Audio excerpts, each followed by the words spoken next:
네, 여러분 반갑습니다. 주한홍쌤 책 읽는 시간입니다. 오늘은 투자전쟁에서 나오는 구절인데요. 투자자가 정보를 얻는 경로라는 구절을 한번 같이 살펴보도록 하겠습니다. 오늘 읽을 글 내용들이 조금 많아서 조금 신속하게 읽어보도록 하겠습니다. 자, 책 내용 들어갑니다. 투자자가 정보를 얻는 경로. 최근에 나는 워렌 버핏의 분신인 찰리 먼거가 했던 연설을 기사로 읽었다. 먼거는 위대한 투자가이며 정말 명석하고 현명한 사람이다. 나는 평생을 사는 동안 광범위한 영역의 주제에 대해서 많이 알고 있는 사람들 중 책을 읽지 않는 사람은 단 한 명도 보지 못했다고 말해왔습니다. 그리고 또 책을 읽지 않으면서도 좁은 영역에 머물며 자기에게 주어진 일을 멋지게 잘 해내는 사람들이 무척 많이 있음을 알고 있습니다. 하지만 투자는 광범위한 영역입니다. 그렇기 때문에 만일 당신이 투자를 잘하고 싶으면서도 책을 읽지 않는다면 당신은 나와 생각이 전혀 다르다고 할 수 있습니다. 아마 당신은 워렌 버핏이 얼마나 책을 많이 읽는지 안다면 깜짝 놀랄 것입니다. 또 내가 얼마나 책을 많이 읽는지 알아도 깜짝 놀랄 겁니다. 찰리 먼거 2003년 버크셔스웨이사의 연차 주주총회에서 나도 독서를 많이 한다. 내 생각에는 경제나 경영 관련 서적뿐만 아니라 역사와 소설, 나아가 시도 많이 읽어야 한다고 생각한다. 투자는 인간사가 들고 나는 것을 바라보는 행위이다. 투자는 또 감정의 격한 흐름을 온몸으로 밀고 나가는 행위라고 할 수 있다. 소설이나 시가 필요한 것도 이 때문이다. 게다가 투자가라면 때로 매우 정교하게 잘 구성된 글을 읽음으로써 마음과 영혼을 신선하게 재충전해야 한다. 하루 종일 실수하지 맙시다. 이 말은 내가 특히 자주 하는 말이다. 이와 같은 투자 사업과 관련된 무미건조하고 틀에 박힌 말과 글들로 푹 절어 있다가 퇴근할 무렵이 되면 정신이 푸석해진 느낌이다. 탄수화물이 간절해진다. 그래서 나는 포도주를 가득 담은 잔을 앞에 두고 앉아서 내가 읽고 싶은 것들을 들고 그 속에 푹 잠긴다. 나는 늘 책 한 권씩을 들고 다닌다. 내가 즐겨 읽는 주제는 다양해 폭이 넓지만 한 가지 조건이 있다. 잘 쓴 글이어야 한다는 점이다. 나는 눈으로 보는 것을 중시하는 사람이다. 이런 사람을 시각파라고 지칭하겠다. 시각파는 주로 눈을 통한 독서로 정보를 흡수한다. 이에 비해 청각파는 귀를 통해서, 즉 대화 토론을 통해서 주로 정보를 받아들인다. 찰리 먼거 역시 시각파이다. 물론 사람들은 어느 정도는 시각파이기도 하고 또 어느 정도는 청각파이기도 하다. 하지만 나는 책을 읽지 않고서는 훌륭한 투자자가 될 수 없다는 먼거의 말에 동의한다. 물론 스포츠 기사 외에는 신문이나 책이든 전혀 읽지 않고서도 투기꾼으로 성공한 많은 사람들을 알고 있다. 독서와 관련해서 내가 가장 크고 어려운 문제는 시간을 관리하는 것이다. 현명한 투자 결정을 내리는 데 필요한 지식을 갖추기 위해서 정보와 자료를 받아들이고 처리하는 작업은 모두 전문 투자가들이 밤낮으로 하는 일이다. 예를 들면 내가 아는 사람들 중 한 명은 시각파인데 오랜 세월 투잡계에 몸담고 있으면서 놀라운 성과를 기록했다. 이 사람은 강박적으로 책을 읽는 사람으로서 훈련이 매우 잘 되어 있는 독서가이다. 훈련이 잘 되어 있다는 말은 나는 쓰레기 같은 보고서에는 시간을 허비하지 않을 만큼 날카로운 눈을 가지고 있는 한편 끊임없이 진주와 같은 지식을 추구한다는 뜻으로 사용하겠다. 이 지식이 통찰력으로 번뜩이는 순간 이 사람은 투자의 수수께끼를 단번에 풀어버린다. 이 사람은 평일에만 독서를 하는 게 아니라 아내 입장에서는 무척 실망스럽겠지만 주말에도 봉투 여러 개와 보고서와 잡지를 넣어가지고 집으로 들어간다. 그는 주말마다 아침 일찍 일어나서 6-7시간을 독서에 쏟고 책을 읽는 동안 메모한 내용을 월요일에 사무실로 들고 가서 분석가나 포트폴리오 운영자에게 보여준다. 그는 전체 읽을 거리 중 10% 정도만 꼼꼼하게 읽고 연구한다. 이 사람도 다른 사람과 대화하고 또 다른 사람들이 하는 말에 귀를 기울이지만 정보와 자료의 대부분은 독서를 통해서 얻는다. 이 사람은 이렇게 말한다. 자네도 이렇게 해보시게. 그러면 자네가 자산 일부를 가지고 있는 기업의 이사진들이나 자네 직원이 거짓말 하는지 아니면 진실을 말하는지 궁금한 일도 없을 테니까 말이다. 또 한 사람은 지독한 청각파이다. 이 사람 역시 투자가로서 높은 성과를 기록한 명석한 인물인데 그는 과거에는 독서를 많이 했지만 지금은 비록 가방에 읽을 거리를 많이 들고 다니긴 하지만 정리하느라 매만질 때 말고는 손대는 일이 거의 없다고 한다. 그럼에도 불구하고 그는 우편물을 받아볼 수신 주소가 누락되지 않도록 신경을 쓰며 받을 수 있는 보고서나 책자는 모두 받는다. 그리고 다른 사람이 모두 보는 문건이 자기에게 오지 않는 것이 아닌지 초조해한다. 이 사람의 사무실 책상과 바닥에는 온통 보고서와 책들이 산더미처럼 쌓여있다. 작년 여름에는 함께 골프를 치러 갔는데 골프채를 꺼내려고 그가 자기 자동차의 트렁크를 열 때 그 안에는 곰팡내가 나는 옛날 보고서들로 잔뜩 차 있었다. 이 사람은 독서 대신 전화기에 광적으로 매달린다. 주말과 저녁 시간을 포함해서 하루 종일 그는 어때? 잘 돼 가나? 라는 말로 시작하는 전화 통화를 한다. 하지만 이 사람 역시 자기 나름대로 잘 훈련되어 있다. 매번 통화는 간단하고 핵심적인 대화만 나눈다. 그리고 전화를 끊을 때는 늘 이젠 나가봐야 돼 라는 말로 마무리한다. 그가 나누는 대화에는 쓸데없는 말은 하나도 없다. 사실 그는 30년 동안 보고서와 신문과 책을 읽었지만 수익률은 늘 낮았고 그래서 자기가 찾는 정보는 독서를 통해서 얻을 수 없다는 결론을 내려 다양한 방법의 대화를 통해서 필요한 정보를 수집하는데 자기 시간을 투자하는 것이다. 나는 날마다 많은 시간을 같은 업무에 몸담고 있는 동료들과 잡담을 나누지만 그래도 강박적으로 독서한다. 그 바람에 독서량이 꽤 많은 편이다. 내 책상에 소량에 꽂힌 보고서들을 다 읽느라고 생각할 시간조차 모자랄 때가 적지 않을 정도이다. 서류를 처리하고 책상과 서류함을 깨끗하게 정리하는 것은 때로 도움이 되는 게 아니라 오히려 짐이 될 수 있다. 얼마나 많이 읽느냐가 목표가 아니라 올바른 의사결정을 하는데 도움이 될 통찰력을 갖추는 게 목표인데 그 반대 현상이 일어나기도 한다는 말이다.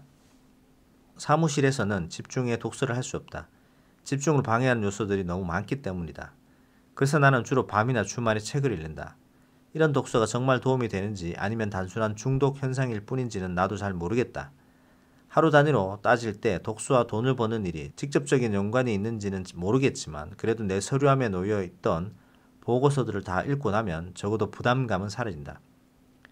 투자가로서 우리는 독서를 체계적으로 조직해야 한다. 적어도 우리가 독서를 지배해야지 독서가 우리를 지배하도록 해서는 안 된다. 나는 세상이나 산업 혹은 우리가 자산을 투자한 기업들이 돌아가는 현황에 대한 1차적인 정보나 분석을 원한다. 그리고 내가 돈을 버는데 도움이 될 정보나 분석을 원한다. 새로운 경향으로의 변화가 시장을 움직인다. 내가 원하는 것은 이런 경향과 변화에 대한 정보나 분석이다. 내가 날마다 받아보는 읽을 거리 가운데 90%는 나에게 아무런 쓸모가 없다. 내가 이미 알고 있는 사실이거나 그와 비슷한 것들이기 때문이다. 제네럴 일렉트릭사에 관한 20쪽짜리 보고서에서 내가 몰랐던 새로운 사실을 발견할 확률은 거의 제로에 가깝다. 하지만 문제는 내게 필요한 10%를 위해서는 아무런 도움이 되지 않는 90%를 읽어야 한다는 사실이다. 아무리 유능한 비서라고 해도 나 대신 이 일을 해주지는 않는다. 내게 꼭 필요한 기사나 보고서를 찾았을 때는 시간을 들여서 꼼꼼히 읽는다. 줄을 치며 읽는 것이 특히 도움이 된다. 이런 이유로 해서 나는 독서를 많이 한다. 우리는 날마다 엄청난 분량의 분석 보고서와 시황 보고서를 받는다. 대부분 이메일로 날아온다. 내가 이 자료들을 일주일에 한 번씩 처리하는 방법은 자료의 공급원을 에드 헤이먼, 짐 폴슨 그리고 짐 워커에서 바이런 로치, 크리치 우즈에서 이르는 25개로 한정하고 나머지는 차단하는 것이다. 주요 리서치 회사에서 발행하는 기업 분석 자료에서도 중요한 정보를 찾아낼 수 있다. 하지만 그렇다고 해서 월스트리트 보고서나 전문가들을 무시한다는 말은 절대로 아니니 오해하지 말길 바란다. 이들은 여전히 소중한 존재이고 이들과 나누는 대화에서 때로 무한한 도움을 얻기도 한다. 우리의 주요한 보고서 공급원은 모건 스탠리, JP 모건, 골드만삭스, 크레디트 위원회, ISI, 번스타인, 크레디트 스위스, 뱅크 크레디트 애널리스트, 메릴 린치, 인터리글 어소시에이트 그리고 베어스틴 등이다. 이상의 자료 공급원을 제어하고는 내 비서가 모두 치운다. 가끔씩 이 기본 목록에 다른 것을 추가하기도 하고 기존의 것을 빼기도 한다. 이렇게 하지 않으면 내가 자료에 파묻혀서 아무 것에도 신경을 쓰지 못하게 될 것이다. 이렇게 하지 않으면 특히 출장을 다닐 때 끌고 다니는 가방이 너무 무거워진다. 나에게는 문건들을 내버림으로써 가방의 무게를 줄이는 나쁜 버릇이 있다. 정말 중요한 문건은 나중에 읽으려고 옆으로 치워두고 쓰레기들과 씨름하면서 많은 시간을 보낸다. 그리고 이 중요한 문서를 서류 가방에 집어넣고 다니다가 또다시 가방의 무게를 죽이려고 읽어야 할 문건을 읽지도 않은 채 버린다. 그리고 남아있는 문건이 있다 하더라도 일주일이나 지나서 나중에 보면 이미 낡아서 필요 없는 정보가 된다. 정말로 나쁜 버릇이다. 나는 경제 분석가들이 특히 닥터 쌤이니 닥터 에릭이라는 이름으로 불리고 싶어하는 사람들이 쓴 글을 대부분 읽지 않는다. 투자 전략가들이 쓴 글도 마찬가지다. 이들은 앞으로 일어날 일이 아니라 이미 일어난 일에 대해서만 말하기 때문이다. 이들은 미래를 예측하지 않는다. 최근의 경향을 보고 미래를 추정할 뿐이다. 이들은 미래를 열어가는 사람이 아니라 단순히 미래를 따라가는 사람들이다. 이들은 최근의 경제 관련 수치나 시장에서 최근에 일어난 일들이 지시하는 방향의 기초에 미래에 대해 자기들이 추정한 것들을 조금씩 수정만 할 따름이다. 그 결과 이들은 늘 실제 현실보다 뒤처질 수밖에 없다. 그리고 이들은 경제 현상의 변동이 몰고 올 수 있는 의미를 너무 낮게 평가한다. 물론 몇몇 예외는 있다. 내가 아는 한 코퍼 박사는 여전히 최고의 경제 분석가이다. 그리고 몇몇 사업가들도 나에게 중요한 자료 공급원인데 이들을 통해서 나는 현재 경제 현장에서 어떤 일들이 진행되는지 생생하게 느낄 수 있다. 그리고 물론 반대 지표로 삼을 수 있는 사람들도 늘 있게 마련이다. 사무실에서 독서하기란 매우 어렵다. 전화벨에서부터 호기심을 자극하는 어떤 상황이나 장면들이 독서에 집중하는 것을 끊임없이 방해하기 때문이다. 이메일이나 블룸버그 전송 모니터도 정신을 산만하게 만들고 많은 시간을 갉아먹는다. 블룸버그 모니터를 바라보는 행위는 창조적인 사고에 전혀 보탬이 되지 않는다. 이메일을 확인하고 편지함을 정리하는 것 역시 번잡스러운 일과로 자리를 잡게 된다. 음성 메시지도 마찬가지다. 우리 사무실에는 책 읽는 공간이 따로 마련되어 있다. 거의 독서실 수준이라고 할 수 있을 정도로 조명이나 의자 등의 시설이 좋다. 이 공간에서는 전화통화와 잡담은 금지되어 있다. 아무런 방해를 받지 않고 집중적으로 책이든 보고서든 읽을 수 있다. 하지만 그럼에도 불구하고 나에게 독서가 가장 생산적인 시간은 통근 절차에서 보내는 85분이다. 투자가라면 지적인 내용을 흡수할 수 있도록 자기 환경을 지배하고 통제해야 한다. 자기 아닌 외부 세상이 자기를 지배하도록 방해해서는 안 된다. 당신이 누구를 만날 것인지 당신이 정해야 하는지 다른 사람의 뜻에 따라 좌우되도록 맡겨두어서는 안 된다. 인터넷과 이메일이 시간을 절약하는 데 뛰어난 도구라고만 생각했다. 물론 그럴 수도 있다. 하지만 앞에서도 언급했듯이 이런 것들도 정신을 집중하는 데 엄청난 방해 요소가 될 수 있다. 사람들은 보통 어떤 편견들을 확인하기 위해서 석학들이 발표한 연구 논문들을 인용하는 경향이 있는데 나도 이런 방식을 빌려보겠다. 런던 대학교에서 성인 1000명을 대상으로 한 조사에서 습관적으로 이메일이나 쪽지를 주고받는 행위를 하는 사람들은 흡연자보다 지적인 생산 능력이 더 떨어진다는 사실이 드러났다. 사무실에서 일하는 사람들 대부분이 심각한 수준으로 이메일에 중독되어 있다는 사실도 드러났다. 이들 가운데 3분의 1은 컴퓨터 모니터에 완전히 몰입되어 이메일을 받으면 즉시 혹은 10분 안에 답장을 했다. 그리고 5분의 1은 이메일에 답장을 보내느라고 회의를 방해하는 짓을 일상적으로 저질렀다. 이 조사를 통해서 사무실에서 이메일의 간섭으로 평균 지능이 감소하는 수치는 IQ 10포인트인데 마리화나를 피울 때 감소하는 수치는 4포인트밖에 되지 않는다는 사실도 드러났다. IQ 10포인트를 잃어버리는 것은 밤에 잠을 전혀 자지 않는 상태와 같다.